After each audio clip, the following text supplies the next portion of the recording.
हम बात करते हैं फास्फोरस के ऑक्सी अम्ल के बारे में। कॉन्सेप्ट हमारा है फास्फोरस का ऑक्सी अम्ल। सबसे पहले समझ लो कि फास्फोरस का ऑक्सी अम्ल होता क्या है।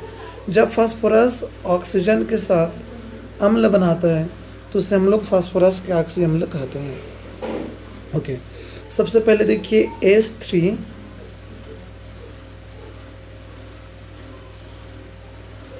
PO2, H3PO2 जिसको हम लोग बोलते हैं हाइपो फास्फोरस अम्ल। तो इसका नाम होता है हाइपो फास्फोरस अम्ल। ओके, अब बाकी चीज़ों पर बात करते हैं। अब इसका संरचना सूत्र देख लेते हैं, स्ट्रक्चर देख लेते हैं। तो पहले तो एक बार सूत्र मैं यहाँ पे लिख लूँ, फिर से H3PO। अब देखिए इसका स्ट्रक्चर कैसे बनेगा। तो सबसे पहले हम लोग यहाँ पे सेंटर में फास्फोरस को लेकर चलते हैं। तो ये आपका हो गया फास्फोरस।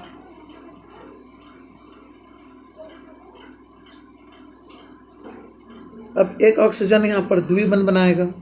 बचा कितना यहाँ पर 3 हाइड्रोजन। तो पहला हाइड्रोजन, दूसरा और एक तीसरा हाइड्रोजन। तीनों हाइड्रोजन को यहाँ पे हम लोग कंटिन्यू लिख लेते हैं। दूसरा हाइड्रोजन और ये आपका आ गया तीसरा हाइड्रोजन।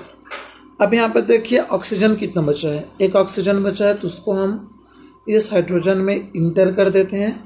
अब गिन कर देखिए 3 यहाँ पर हाइड्रोजन हो गया, एक फास्फोरस हो गया और 2 यहाँ पर ऑक्सीजन हो गया।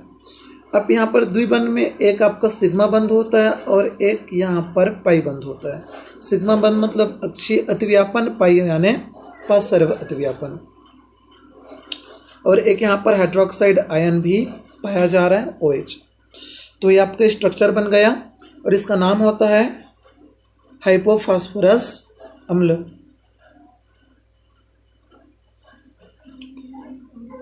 तो ये आपका फार्मूला हो गया, नाम भी हमने देख लिया हाइपोफास्फोरस अम्ल का। उसके पश्चात ये आपका बन गया संरचना सूत्र। अगले इसमें देखते हैं हम H3PO3 जिसको हम लोग बोलते हैं आर्थोफास्फोरस अम्ल। आर्थोफास्फोरस अम्ल,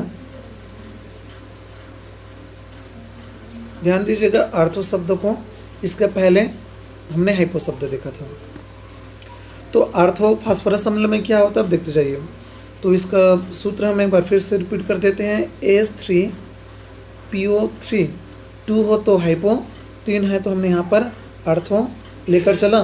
देख रहे हैं फास्फोरस तो फास्फोरस हो जाएगा। तो नाम इसका क्या हो गया, आर्थोफास्फोरस अम्ल। अब बात करते हैं इसके संरचना सूत्र के बारे में। तो एक यहाँ पर फास्फोरस हमने ले लिया।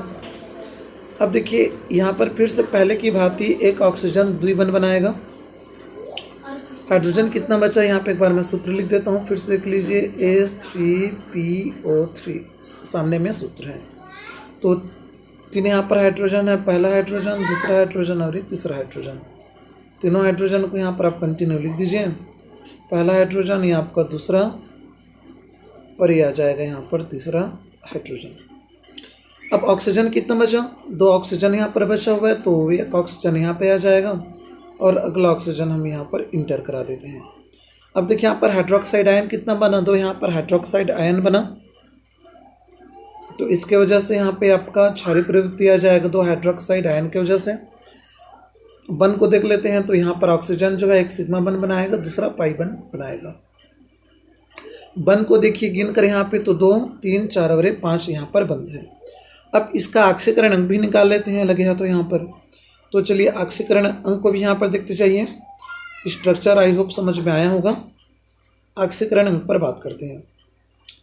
तो जैसे कि हमने यहाँ पे सूत्र देखा H3PO3, हाइड्रोजन यहाँ पर 3 है और इसका ऑक्सीकरण अंक होता है +1 हाइड्रोजन का।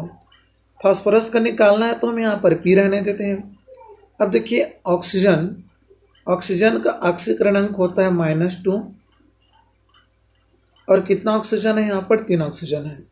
तो ये आपका जाएगा 3 एकम 3 + P और इसको हल करेंगे तो 3 दूनी 6। 3 में 6 को घटाएंगे तो -3 आएगा और जब उसको पक्षांतर कर देंगे तो यहाँ पर P का हमें मान प्राप्त हो जाएगा P बराबर +3 + 3। ओके, तो ऑक्सीकरण अंक आ गया H3PO3 का कितना +3। अगला देख लेते हैं इसी प्रकार से H3PO4, जिसको हम लोग बोलते हैं ऑर्थोफॉस्फोरिक अम्ल। नाम देखिए, इसका नाम हमने क्या देखा, ऑर्थोफॉस्फोरिक अम्ल। ठीक, तो ये आपका आ जाएगा ऑर्थोफॉस्फोरिक अम्ल। अब संरचना देख लेते हैं, तो एक यहाँ पर फास्फोरस आ जाएगा। एक बार सूत्र को यहाँ पर लिख भी देता हूँ मैं, H3PO4 ऑर्थोफॉस्फोरिक अम्ल। फिर से वही 2 ऑक्सीजन यहाँ पे हम लोग लेकर चल लेते हैं, द्विबंध बनाएगा। हाइड्रोजन यहाँ पर पहले की भांति फिर से 3 आ जाएगा, 1 2 और एक तीसरा हाइड्रोजन। तो तीनों हाइड्रोजन को यहाँ पर हम लोग कंटिन्यू लिख लेते हैं। पहला, आपको दूसरा हाइड्रोजन, और यहाँ पे आ जाएगा हमारा तीसरा हाइड्रोजन। अब एक बार ऑक्सीजन को गिन कर देखिए कितना ऑक्सीजन बचा हुआ है यहाँ पे। तो 4 में से 1 ऑक्सीजन तो हम लोग लिख चुके हैं, तो बच गया 3 ऑक्सीजन। तो फर्स्ट, सेकेंड और एक थर्ड। याद रखिएगा, जो द्विबंध जो बंद होता है वो ऑक्सीजन पर रहता है, न कि हाइड्रोजन पर।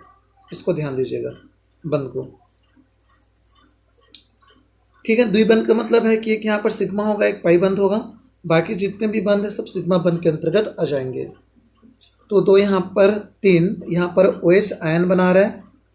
यहाँ पर OH आयन की संख्या कितना है देखिए, गिनकर 3 है, और एक द्विबंध भी पाया जा रहा है। अब एक बार ऑक्सीकरण को यहाँ पे देख लेते हैं, तो देखते जाइए ऑक्सीकरण को भी। हाइड्रोजन का हम लोग कितना लेकर चलते हैं, तो यहाँ पे देख लेते हैं इस डिब्बे में। यहाँ पर हाइड्रोजन है 3, तो ये आपका 3 आ जाएगा। ठीक है, और हाइड्रोजन का संयोजकता +1 होता है, तो उसको मैं यहाँ पे और लिख नहीं रहा हूँ। किसका निकालना है, फास्फोरस का, तो यहाँ पे P कर देते हैं। और ऑक्सीजन का मान होता है -2, और कितना ऑक्सीजन यहाँ पर पाया जा रहा है, +4। तो यहाँ पे 4 ऑक्सीजन पाया जा रहा है, तो ये आपका आ जाएगा +4 करके। ओके, एक काम करते हैं, फिर से लिख देते हैं सबको। तो एक बार सूत्र यहाँ पे देखिए, H3PO4 ऑर्थोफॉस्फोरिक अम्ल। चलिए अब देखते जाइए ऑक्सीकरण अंक यहाँ पे निकाल लें। तो ये आपका आ जाएगा 3 हाइड्रोजन के लिए, और हाइड्रोजन का संयोजकता +1 होता है, तो +1 कर देते हैं इसमें। फास्फोरस का मान निकालना है, तो जो त्यों रहने देते हैं। और ऑक्सीजन का होता है -2, तो ये आपका आ जाएगा -2। ऑक्सीजन की संख्या 4 है, तो 4। आगे देखते जाइए, 3 एकम 3 ही आपका जाएगा, फास्फोरस का जगह पे फास्फोरस, और 4 दूनी 8, तो ये हो जाएगा -8। अब 3 में 8 को घटाओगे तो कितना आएगा, -5 ना। और इसको पक्षांतर करेंगे तब की स्थिति में कितना आ जाएगा, यहाँ पे देखिए। तो उस स्थिति में यहाँ पर P का मान आ जाएगा +5। तो ये आपका आ जाएगा कितना, +5 करके। ओके, आई होप चीज़ें समझ में आया होगा। तो ये हो गया ऑर्थोफॉस्फोरिक अम्ल का ऑक्सीकरण अंक। तो आई होप तीनों चीज़ें आपको समझ में आया होगा। इसी प्रकार से आप पायरोफॉस्फोरिक अम्ल को हल करने का प्रयास कीजिएगा। ओके, देख लीजिए यहाँ पे लिखा भी हुआ है चीज़ें। आई होप आपको समझ में आ चुका होगा। ओके।